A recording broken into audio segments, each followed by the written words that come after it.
I would get a drone in the sky in the next couple of minutes. The sun is going to be here soon. Copy that, I got eyes on you.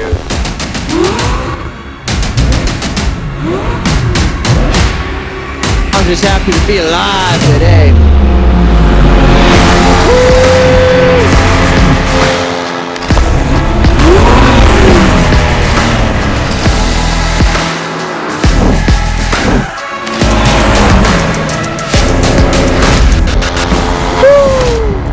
Alright guys, welcome back to another video. Last year in May, Judson Graham and I did an initial review of this Macfly when we received our first one. Well, fast forward to today, he's put well over 100, probably 200 hours on a Macfly. I've put probably 200 hours on a Macfly, 100 on this one alone, and I wanted to give an updated review on this. We've probably sold close to, if not over 100 since then. We've learned the strengths, the weaknesses, the pros, the cons, and in today's video, I want to kind of outline all of those things. So right off the bat, the first thing we're going to do is a brief walk around of this Macfly, talk about some of the options, the features, the benefits, and then roll into what we really love about this unit. So when it comes to a Macfly paramotor, there are 3 different cage options you can choose from. There's the classic cage, the folding cage, and the travel cage. And that essentially is the whole outside of the paramotor, right? That is these pieces. They all fit onto the same main frame, but the cages are different. This right here is the travel cage. The travel cage is my favorite. I've also flown and used the folding cage. I've never touched or seen a classic cage. That seems to be more of a thing in Europe than it is here. I love the travel cage. The travel cage gives you the ability to rock your carbon fiber torque compensating spars, which we'll talk about here in just a second. When we're talking about cages as well, there are 3 different sizes. There's a 150 centimeter cage, which allows you to spin a 140 prop. There's a 138 centimeter cage, which spins a 130 or really tight 135. I probably wouldn't recommend it. Then you have a 128 centimeter cage, which is really for a 120 prop. I've only ever seen one of those. I probably wouldn't recommend that size. If you're at all over, say, 140 pounds, I for sure would try and go for the 150 cage, bigger prop, more thrust, better fuel efficiency, all of the things we love. Now, when it comes to this travel cage, which is, again, my recommendation, I like the folding cage. I just haven't found it to be as good for me and what I prefer. This travel cage has 2 spar options, which this is the spar. It has the carbon fiber spar and it has the titanium spar. The carbon fiber spar is designed with a small airfoil on it to help compensate for torque steer. The titanium spar is just a straight bar that goes from here to there. Now, as you see here, we actually have the titanium spar with a 3D printed torque compensating spar, which we'll talk about a little bit more here in a second. Moving forward from that, you now have harnesses. There are like 4 different harnesses that you can get, only a couple worth talking about. The Dudek harness is what we primarily find ourselves running. I like the Dudek harness. I don't personally love the way the Dudek large, extra large flies, but I really like the way the Dudek small, medium flies. I find myself putting them on here because for people that transition from other paramotors, it's the most at home that they have. They know how to adjust it, they know how it works, and it still works really well. The other harness worth talking about is this Soul and the Soul Rev. The Soul harness is finding its way to my favorites list. I have this particular setup for me right now, and I might say that this Soul harness is now my new favorite harness for the Macfly. Now, I find at 5'9", 185 pounds, that the Soul Rev large, extra large is like not super big on me. A Dudek large, extra large is very much so big, but the Soul Rev extra large is not that big on me. So if you're much bigger than me, which is not hard to do, then the Soul Rev I find to just be a little bit less desirable. Now, I'm finding myself to prefer this sole harness for the bigger guys. The large, extra large is massive, but it fits big guys and it sits you just a little bit higher. That is why I'm finding myself prefer it. You just are a little higher than you are on the dudek harness, which gives you a little bit better weight shift authority. Moving on from harnesses, which if you're curious about which harness fits better for you, please reach out. I'd be happy to tell you what I recommend. You now have your swing arms. You've got two swing arm options. You've got the standard swing arm and you've got the acro swing arm. The acro swing arm has the reinforcement across the bar, which is just gonna make it stronger. If you're a bigger guy, if you're pulling acro, it can help, it can be beneficial. I just put it on because it doesn't hurt to have, even though I don't pull nearly enough G's, nor am I big enough to ever think about it or worry about it. I have heard of these bending, but if you're not doing negative acro and or you're not a super heavy pilot flying really hard, screwing things up where you're getting sudden jolts, I don't find it to necessarily be an issue. So if you end up with standard arms, not a big deal. Chances are you'll never bend it or break it. From the swing arms, we now have fuel tanks. There's 3 different size options. You have 10 liter, 12 liter, 17 liter.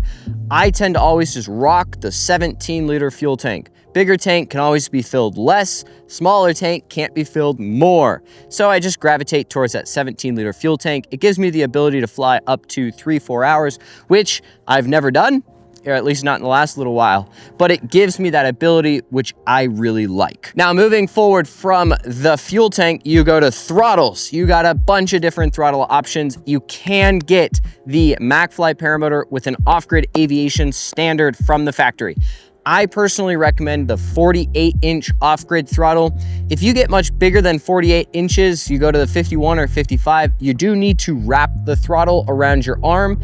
If you have the 48-inch, you don't need to worry about that, which I rock only 48 inches unless you're like freakishly tall. And even still, I find myself recommending the 48-inch. From throttles, we have engines. You've got a bunch of different engine options. You can put an Atom 80, you can put a Vittorizzi Moster Standard, Dual Start, EFI, Factory R, and you can go Polini if you want the 202, 303, whatever Polini you end up wanting, you can put them on this Paramotor. I find that no matter the engine you put on this unit, it still flies really, really great. I find the Atom 80 flies great, which we have one in our school fleet. Polini flies great, which we also have one.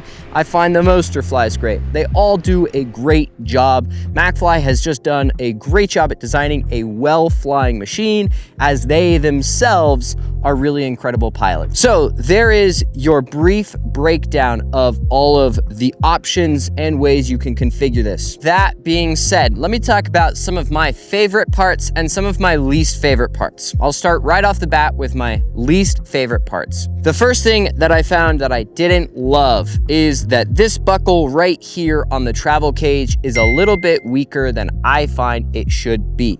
So we have actually created an aluminum buckles that replaces this buckle right here that we now offer if you're interested in that. It was just a little weaker than I think it should be. However, I've never broken one, and I have really only had a couple of students break them. I think it happens because you don't quite know how to tension the netting. But I made the aluminum ones anyways, because then it's just no longer even a question. The next thing that I found that wasn't bad, but we just improved on a little bit, was the carbon fiber spars are definitely weaker. If you take the Paramotor apart a bunch or you fall over, you will break those carbon fiber spars. That's just the nature of carbon fiber. It's not ridiculously strong, it's ridiculously light, which it's true, they are really light. So we made 3D printed spars, which you can see here, that go over the titanium spars. And we'll make a video about how to set those up to the correct angle. It's actually super easy the way we designed it. And yes, I have talked to Macfly about this. I'm not just like surprising them in today's video. I would still prefer the carbon fiber spars over these, but if you're a newer pilot or you just want the strength of the titanium spars and the compensation of the carbon fiber spars, we do offer this. It does add weight, but again, you're getting strength. So in everything aviation, you get something, but you give something. So the only other thing that I didn't love and what we've done to address it is that if you run a really long throttle, you can sneak the throttle into the prop. Now, what we do to address that is, first off, we run shorter throttles. Like I said, we run the 48-inch throttle. The second thing we do is we run an extra piece of netting from that spring up and down, back down. That just totally covers the gap, and there's never, again, a question of sneaking a throttle into the prop. It's really only happened once, and that was Judson Graham's video of the Polini Thor 202. It's the only time we've ever seen it happen.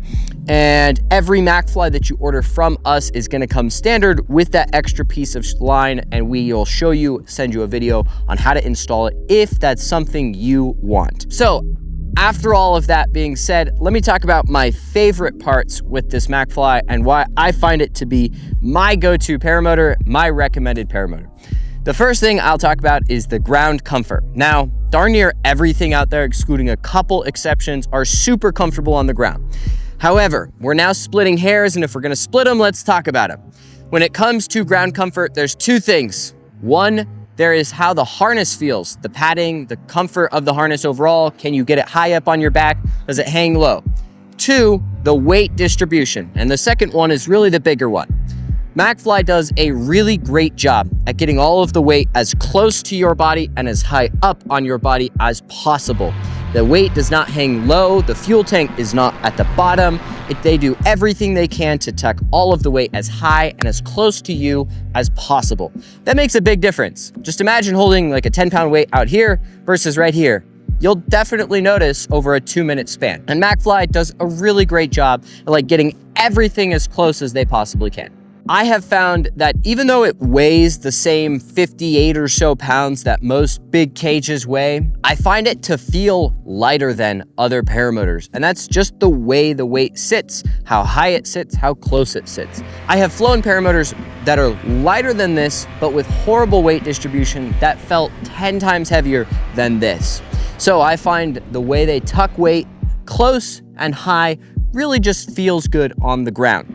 If I want to go land up at the top of the mountain, I really like having the most comfortable, tight holding, easiest to like run with paramotor possible, which is why I love gravitating towards this, especially for fly camping adventures, mountain landing adventures, any of those things. Just having something that feels good makes that more desirable for me, makes it more pleasurable, more fun, and that is why I really love this. I also find if I stick students in a bunch of different paramotors that they will conclude the same thing, that this just feels better on the ground, and it's that weight distribution. The next thing that I really love about this paramotor is the weight shift. When it comes to weight shift, there's two real ways of weight shifting. First one is moving your weight inside the swing arms back and forth. And the second one is articulating the swing arms up and down themselves. Now, Macfly has slightly wider hook-in points at 18 inches over the standard industry width of 16 inches. That additional 2 inches just gives you more room to move back and forth. It also gives you more room for bigger pilots. So if you're 250 pounds, 230 pounds, you're just a bigger dude, you can fit more comfortably in this than you can in the 16-inch ones. That just makes it a little bit more wiggle room, which I find super fun when I'm kind of carving low. I can pull myself over here, I could pull myself over there, I could kind of flow back and forth. Now, one thing I will note about these swing arms in specific is that I find them to do a really great job at tucking underneath my arms. I don't hit them, I don't feel them, I don't notice them, but I do have a little bit of a spot to kind of grab with my arm forward to move myself back and forth if I want to. And I just find that really fun for my flow state kind of carving flying, which I really enjoy. I get kind of this more connected feeling to the wing where I can kind of pull myself over and flow with it this way versus feeling kind of disconnected trying to articulate a swing arm in that moment. Now, as far as swing arm articulation, Macfly actually does a great job at not only allowing the swing arms to move up and down, but there's a little wiggle room side to side. So as you're rolling through wing overs, which is where you'll find this to be the most helpful, you're able to really quickly press one down, lift the other one up, and articulate those arms as you'd like to when you want to. And I love that. As I'm going big on wing overs and you're trying to minimize the amount of brake input because that kills energy, you can maximize your weight shift to make direction changes inside the wing overs, and I find it to do a great job. Now, I'm not saying other paramotors don't weight shift great. I think they all do. but I just love the way this one does it. The ability to move, the ability to articulate the arms, the combination between the two. I just love the way that that feels. I love the way that that flies. The next thing I want to talk about is kind of the geometry of the thrust line to carabiners to harness height. Every manufacturer's got to play with those variables. How high do they stick the paramotor to the thrust line? You know, where do they put that? What about the carabiners? That's really what you're splitting when you're designing a paramotor. You're playing with the geometry of all of those things. I find Macfly's done a pretty dang good job. And I would credit part of the reason why this feels and flies so good to the Mateos family, right? They're the ones that designed it. They do a beautiful job at building a flying machine, as they themselves are great pilots. I find all those pieces to work really well. You don't sit too high to that thrust line where if you lean back too far, you get this twisting effect. You don't sit too low to that thrust line where it presses you forward and down and you don't get a lot of weight shift. You don't sit weirdly to it where it twists on you or any of those aspects. I find it to work super well. The last thing that I want to talk about that I love about this paramotor is the torque steer compensation. There are really two main ways to compensate for torque steer. The first way is fixed compensation, where you offset the carabiners themselves, which by default leaves you weight shifting to one side more than the other.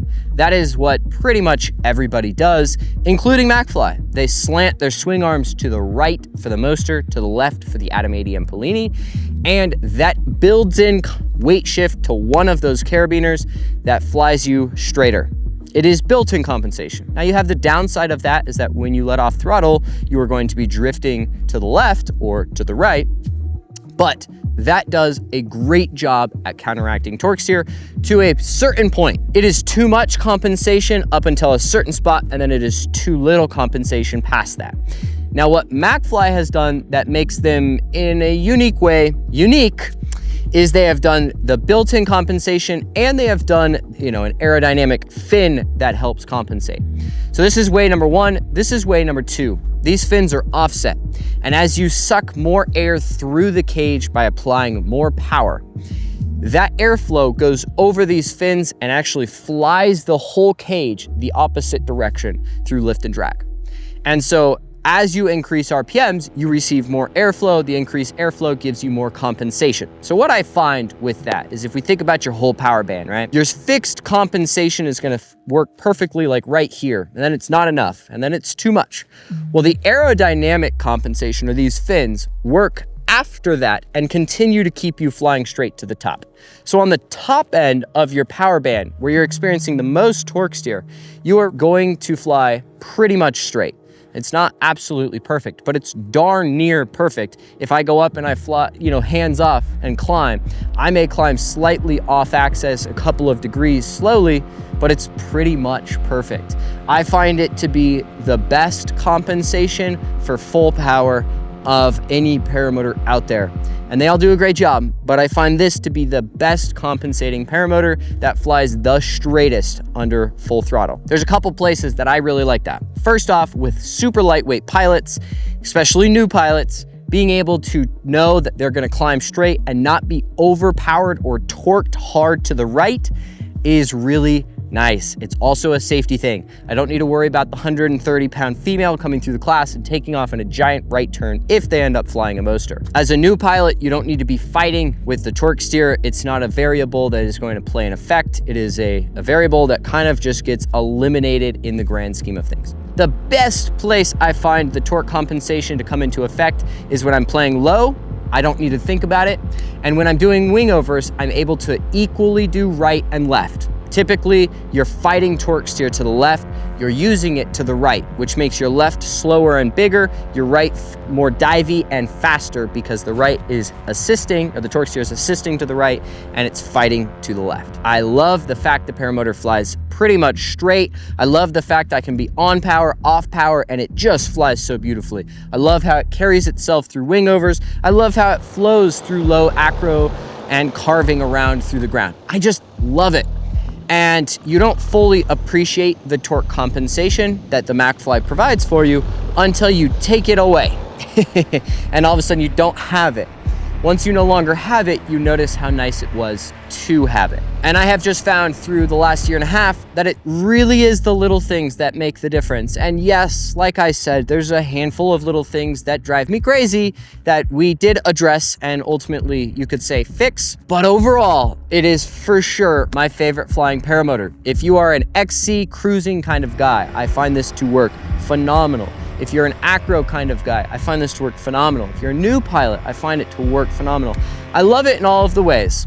The only thing I don't love is if you've got to take it apart every single time. There are other paramotors that do that a little bit better than this paramotor does. Not that it's bad, but you're not gonna wanna tear it apart every single day and put it back together. So with all of that being said, if you guys have questions on this Macfly, if you want to know which configuration is more appropriate for you, if you want to place an order for a Macfly, new or used, this unit right here is for sale. Hit me up at backcountryppg.com, 801-599-1684.